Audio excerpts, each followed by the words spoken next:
My Best Friends Live in the Woods.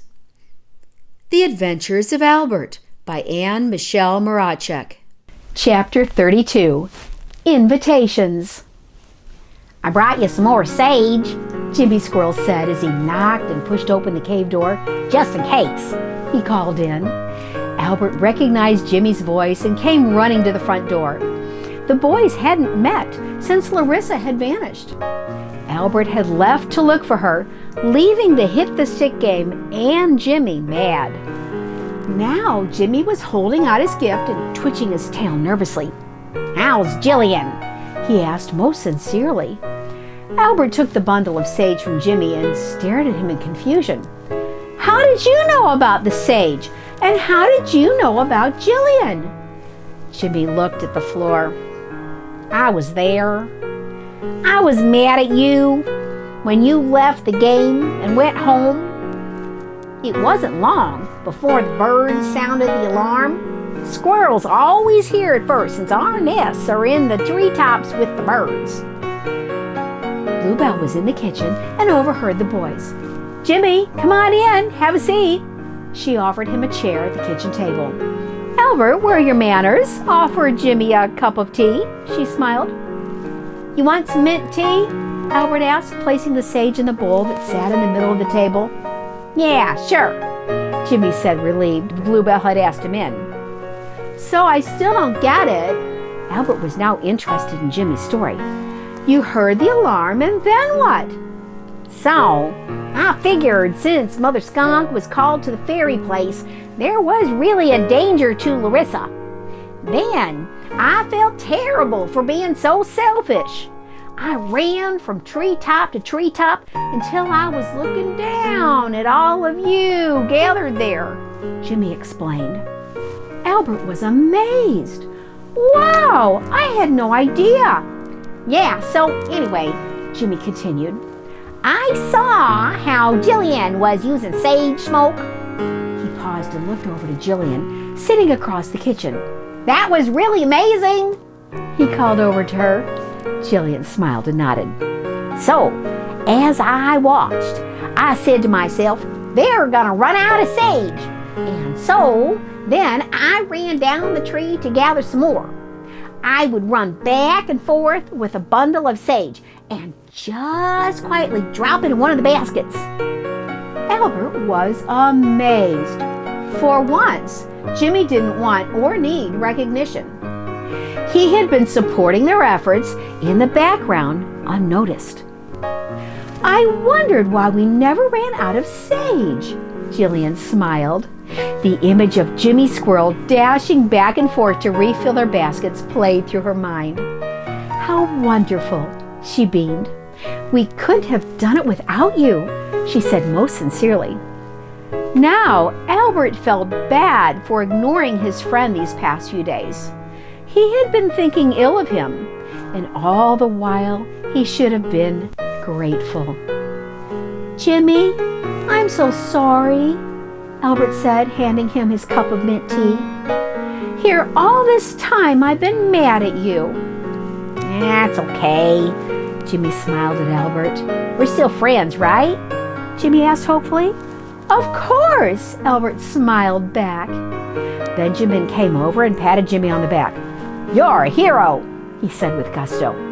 "Aw, no, not really." Jimmy twitched and fidgeted on his seat. He wasn't used to being praised, and it made him uncomfortable. Benjamin had been spending his days in the cave with Bluebell and the family since Jillian's recovery. Bluebell felt she needed to be home, and he supported her in this. "I think Jimmy should stay for dinner," Benjamin continued. Bluebell walked over and held Benjamin's hand. "Oh yes, splendid idea." Mother Skunk, who had been listening from her chair, stood up and joined them in the kitchen. "You know, I never got the chance to thank all of you for the wonderful job you did cleaning." She looked at Marigold and smiled. "You did a fine job of organizing, and the house looks wonderful. I especially like the pink rose bundles and rosemary hanging from the chandelier," Mother Skunk continued.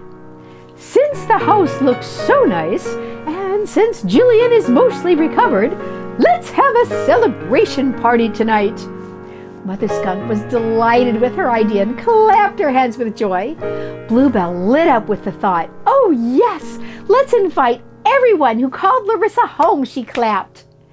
Benjamin shot a smile to Albert, seeing them both clapping with joy. Jimmy had been sitting in his chair, looking back and forth at them. "So, am I invited to the party then?" Jimmy asked nervously. "Of course you are. Like Benjamin said, you are a hero. We couldn't have brought Larissa back without you." Mother Skunk was smiling at Jimmy. "Jimmy, please invite your mother and sisters too. Oh, and don't forget Crow Teacher too. Isn't his nest near yours? I wouldn't have gotten the alarm message without him." Jimmy was the happiest he'd been in days. Ever since the ordeal of bringing Larissa home, he had been fretting and afraid he had lost Albert as his best friend. Now things felt right again, and his heart was happy and relieved. "So, you need me to bring more sage to the party?" Jimmy asked excitedly. He wanted to contribute in some way. Jillian smiled. "No, the sage has done its job." Jimmy looked disappointed.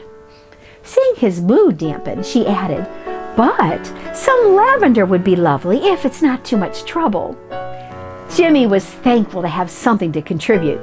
"Well then, I'll be off to gather lavender," he said as he stood up and headed to the door. "See you tonight." He smiled at Albert and waved happily. "See you," Albert waved back. As the door closed, everyone inside was excited. "Oh, this is perfect," Mother was saying. "We have so much to be thankful for, so much to celebrate, and we need to thank everyone who helped." Mother trotted into the hearth room and called out cheerfully, "Family meeting! We have a party to plan!" Everyone came scampering. Mother took her seat in her chair as they gathered around.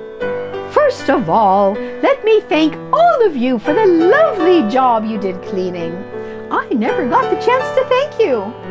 Nicholas spoke up. "They were all gonna yell surprise for you when you came home." Everyone giggled. "You look so silly." Charlie laughed at the memory of Nicholas, shocked when he entered. "Yeah," Nicholas smiled. "They thought I was you." He told Mother.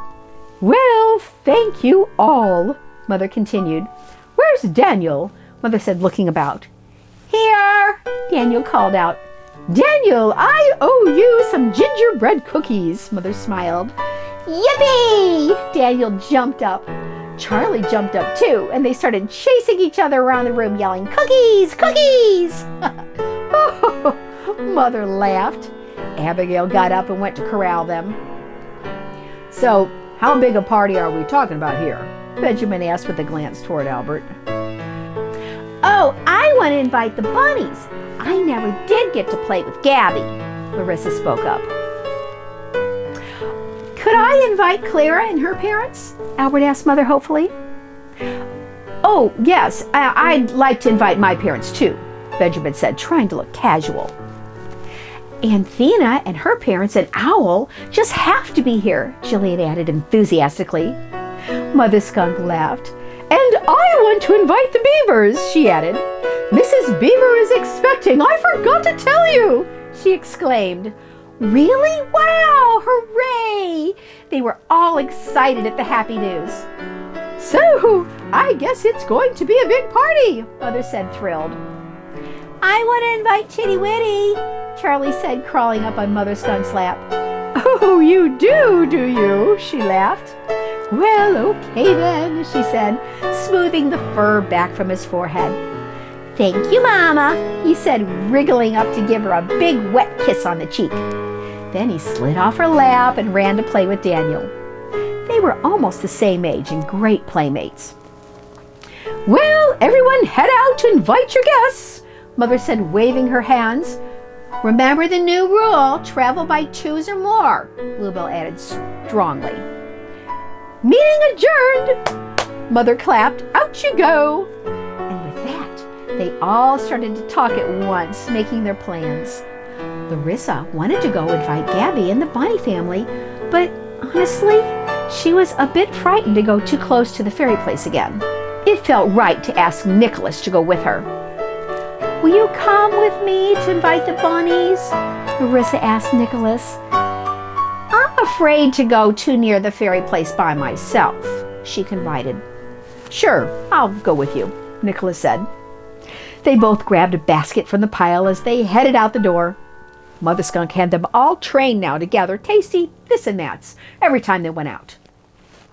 As they walked along, Nicholas couldn't help but ask, "Larissa, what was it like?" "What was what like?" she asked absent-mindedly. She had been drifting off in her mind back to thinking about Twinkle Blue. "The fairy realm, of course," Nicholas said, noticing her far-off expression. "Are you okay?" he added. "I was just thinking about Twinkle Blue," Larissa sighed. "Sometimes I hear her in my mind. She keeps calling me, 'Come back and play.'" "Don't you dare!" Nicholas was stern. "Jillian almost gave up her life to bring you back." "Oh, of course not," Larissa said with commitment. "I promised I will never leave again, and I meant it." Nicholas nodded his approval. "But what was it like?" he repeated. "Well, I remember things being slightly out of focus, and they seemed to shimmer, like everything was vibrating with really fast energy." Nicholas was fascinated. "And colors," Larissa continued. "Colors so vibrant, and ones we don't even have here," she exclaimed, waving her hands. Nicholas looked at her closely. "Your eyelashes are still blue," he said. She nodded. "And they have sparkles at the ends," he added. "This is not news to me," she smiled at her brother. "I thought it would fade away, but so far it has stayed," she said as they walked on. When they arrived at the walnut tree, the bunnies were out hauling buckets of water over to the garden patch. "It's been hot. The purple carrots need water," George told them as they walked up. "Can we help?" Nicholas asked. "Yes, thank you," Mrs. Rabbit chimed in as she hopped over to greet them. "Larissa!" Gabby yelled, thrilled to see her. She came running up and came to a screeching halt when she got close. "Your eyelashes!" she gasped. Larissa laughed. "I know. Blue, right? Nicholas and I were just talking about it." "Does it hurt?" Gabby asked, blinking at her friend. "Of course not," Larissa laughed. "What happened?" Gabby exclaimed, both hands in front of her mouth as she gasped. Mrs. Rabbit and George came closer to have a look. "Heavens!" Mrs. Rabbit exclaimed. "Twinkle Blue did it," Larissa explained. "How?" Gabby asked, still staring. "She told me to close my eyes, and when I did, a cold breeze blew across my face, and when I opened my eyes, I was in the fairy realm," Larissa exclaimed. "Wow," George said, taking a step back. "Oh, it's not contagious," Larissa laughed. "Well, except that it's really weird. It's really cool looking," George said with approval. "Thank you, I think," Larissa laughed. "Oh, well, back to the buckets," Mrs. Rabbit said, turning back toward the garden. "First, we have an invitation," Nicholas said. "We're having a big party at the cave tonight, and you are all invited." Nicholas was pleased with his message. "It's a celebration," Larissa added, grinning. "Well, we will be there," Mrs. Rabbit smiled, "providing we get the garden watered," she added. Nicholas and Larissa each took a side of a bucket and started pouring water down the carrot rows. "But not too long, so Mother doesn't get worried," Larissa added. Gabby hopped over and stared at her friend's amazing blue eyelashes. You know, they have sparkles at the tips, she said. Larissa laughed. This is not news. Gabby kept staring. I'm going to call you Lissa Blue from now on, Gabby smiled. Larissa just laughed. All the children were out spreading their invitations. Everyone met the news with great enthusiasm. Charlie, Daniel, Timothy, and George, Mother Skunk's George, not the bunny George, went over to the chipmunk's nest to invite Chitty Witty. Oh, please, Mama, can I go? He begged. Mr. and Mrs. Chipmunk had their hands full these days with the triplets and were glad Chitty Witty had something of his own to do. Well, of course you can, Mrs. Chipmunk told him. Give my love to Mother Skunk, she added, smiling at the boys. I owe her everything, she said most sincerely. How are you feeling? Timothy asked her. Oh, better, she sighed. A little better each day. Thank you for asking. Chitty Witty was so happy to see the boys. All he had been doing was taking care of babies. Can I go back with him now? He asked his parents hopefully. Off you go. Mr. Chipmunk smiled and waved them off. A whole day to play, Chitty Witty exclaimed as they scampered back toward the cave. Mother Skunk had headed out, basket on her arm, toward the beaver dam. She made a point of collecting dandelions and wild yam root along the way. I'm overdue on delivering these, she thought as she washed her gifts. Hello, she called out. Anyone home? She yelled. Mr. Beaver's head popped out from their log house, all smiles. See my new addition? He yelled to her on the shore. We have 2 rooms now, he boasted proudly, waving his arm to point to the new room he had built. Splendid! Mother Skunk was relieved to see him in such good spirits. I brought roots, she added. She's coming out, Mr. Beaver yelled across. She's not winning any races these days, he added with a chuckle. A very pregnant Mrs. Beaver slowly waddled out of her stick house front door and plopped down on its edge. She smiled and waved at Mother Skunk on the shore. Please forgive me for not swimming over, she shouted across. So nice to see you, she added. I brought roots, Mother Skunk repeated. Would you mind swimming across and getting them? Mrs. Beaver asked her husband. He leaned over and kissed the top of her head. Right back, he said as he slid into the pond. As he glided toward her, Mother Skunk continued. We're having a big party tonight to celebrate. I hope you will come. Yes, how wonderful, Mrs. Beaver yelled back. My last chance for a party for a while, she grinned. Mr. Beaver pulled himself out of the water and waddled up the bank. Mother Skunk handed him her root bundles. Thanks, he mumbled, his mouth full of roots as he waddled back and swam home. See you tonight, Mother Skunk smiled and waved to her friend. Back at the cave, Jillian was preparing to go out.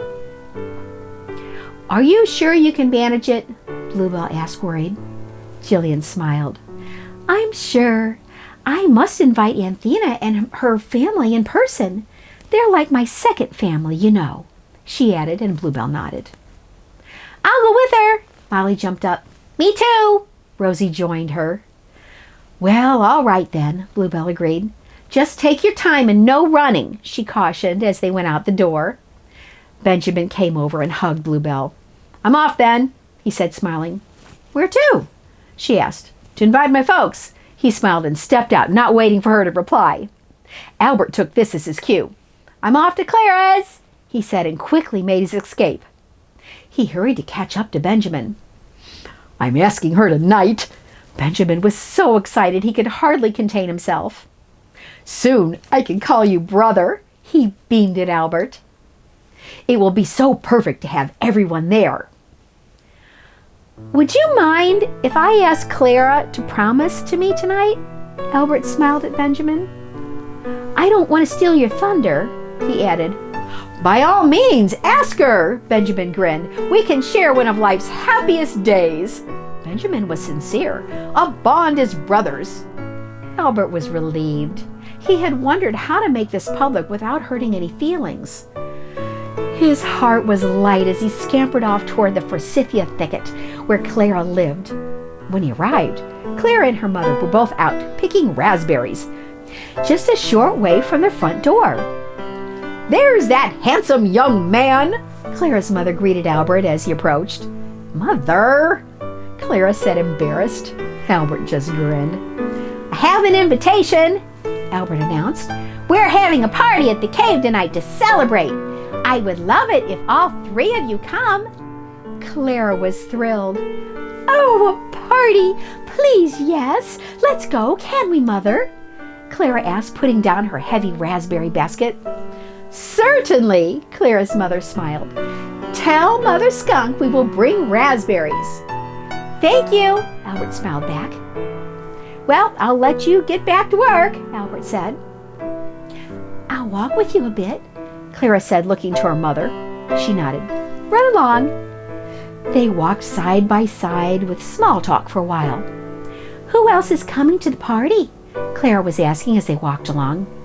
Oh, let's see. The Beavers, Jimmy Squirrel and family, the Bunnies. He paused, trying to create a list in his mind. Anthena and family, I assume, Clara said. Albert nodded. Jillian went to invite them, he said. Clara looked worried. Is she strong enough for the walk? She asked. She says so. Molly and Rosie went with her, so it should be fine, he reassured her. Albert kept glancing back toward Clara's house. Is everything okay? Clara asked, noticing his backward glances. When they had gone a few more steps, Albert stopped. I just wanted to be out of hearing range, he explained. Clara, he said with a serious tone, I would like to formally ask you for your promise at the party tonight and give you mine. He was smiling at her, a twinkle in his eyes. Can you act surprised? Is that all right? I haven't told anyone yet. Why, with all the drama with Larissa and Jillian and everyone worried and upset, I didn't want our happy news associated with dark times, he explained. Oh, yes! Clara was so pleased. What a wonderful idea! It will be perfect with the celebration and everyone happy, she exclaimed. There's one more thing, he paused, and you can't tell anyone. His eyes narrowed with his secret. Okay, Clara said very seriously. Benjamin is going to ask Bluebell to marry him tonight. I already asked him if he would mind my asking you tonight also, he explained. And? Clara asked. Oh, he said he was fine with it. Actually liked the idea, I think, Albert smiled. Then yes, it's a wonderful idea, Clara beamed. You better get back, Albert said, relieved. Then until the party, he smiled. I'll walk you back home, he offered. And they trotted back toward the raspberries. The walk to the Great Glen was longer than Jillian remembered. She kind of wished now she had just sent her sisters with a message, but determined she put one foot in front of the other. You're slowing down, Molly observed. You sure you want to do this? She asked, concerned. Well, how much further is it? Jillian asked. Maybe 5 minutes, Rosie offered, and Molly nodded in agreement. Okay then, sure, I'm all right, Jillian said, relieved they were getting close. All the hundreds of times she had run back and forth, and now she was unsure of the trip. How odd, she thought to herself. I guess the whole trance thing still has me fog-brained, she laughed. As the girls approached, they could see the mink seamstresses lined up at attention in front of the prince and the queen. Anthena was trying on her finished purple robe. It was splendid. They had crocheted little violets around the entire edge, so she looked like her head was coming out of the blossoms. It's beautiful, Jillian called out as they approached. Anthena ran to her, knocking over the mink at her side. Oh, sorry, she called back as she sprinted to her best friend. I missed you ever so much, Anthena said, starting to cry. Oh, no tears. Jillian held her close. I prayed every day and every night to the great Creator and begged him to take me instead, she sobbed. Now there, it's all fine. No one's going anywhere. I was just tired, that's all, Jillian said, stroking Anthena's neck. You didn't think I would leave without saying goodbye, do you? She tried to tease. Let's be happy, Jillian said. I have news. Mother Skunk is throwing a big party tonight to celebrate. You all must come, she said, her smile dazzling. I have missed you, my sweet one, Jillian said to her best friend. A party does sound wonderful, Anthena smiled. Let's go tell Mother, Anthena said, walking at Jillian's side. Jillian was really getting tired, and Molly and Rosie each slipped an arm around Jillian on either side. Well, hello, Mother Dear called out. Your queen is honored for the visit, she said in a tease. Yes, wonderful to see you up and about, the prince said. Jillian smiled broadly. Thank you, she said and bowed her head. Thank you, Molly and Rosie, for escorting the priestess. The prince smiled at the sisters and winked. Is Owl here? Jillian asked. I have an invitation for everyone. She was looking about for Owl. He was usually close by. Hoo, hoo, hoo, did someone call for me? They heard as a silent shadow glided over. Then they saw Owl land just behind the prince. I know you're there, the prince laughed. Owl cleared his throat. Well, yes, of course, he said as he strutted over. Now that you're all here, Jillian continued, Mother Skunk is having a large party tonight at the cave to celebrate and would be honored if you would all attend, Jillian said. She was so happy she almost sang the news. The honor is ours, the queen said. Tell Matilda I'll bring a big bowl of fried daylily blossoms, won't you? She smiled. Anthena scampered about, too excited to sit still. Can I go back with Jillian now? Mama, please. Mother nodded, and Anthena started to scamper off. Your robe, the prince yelled. Oh, right. Anthena trotted back and handed her father the beautiful crowning robe. See you at the party. Chapter 32, Invitations. Discussion and questions. Reconciliation and gratitude. Albert and Jimmy have parted on angry terms. Jimmy realizes that he had been selfish and tries to make amends. He refills the sage without demanding recognition, then goes to Albert's home to apologize. When the two communicate, they are able to repair their relationship. Question 1. Is there someone you need to apologize to? Question 2. Is there someone you need to talk with to repair your relationship? The skunk family recognizes the need to thank those that help them in the crisis. They also understand how important it is to celebrate. When your heart is filled with gratitude, your life is filled with joy. Question 3. Who do you need to thank? Question 4. What events in your life need to be celebrated? Question 5. For what are you grateful? I am the composer and performer for all the music in this video. Both audio recordings and the printed scores are available on mybestfriendsliveinthe.woods.com.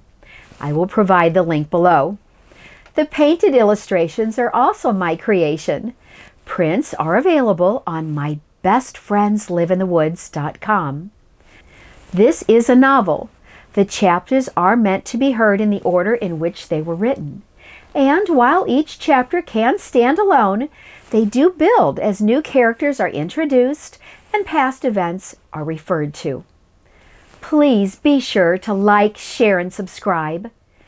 The chapters are numbered, so if you're just joining us, be sure to go back and watch from chapter 1.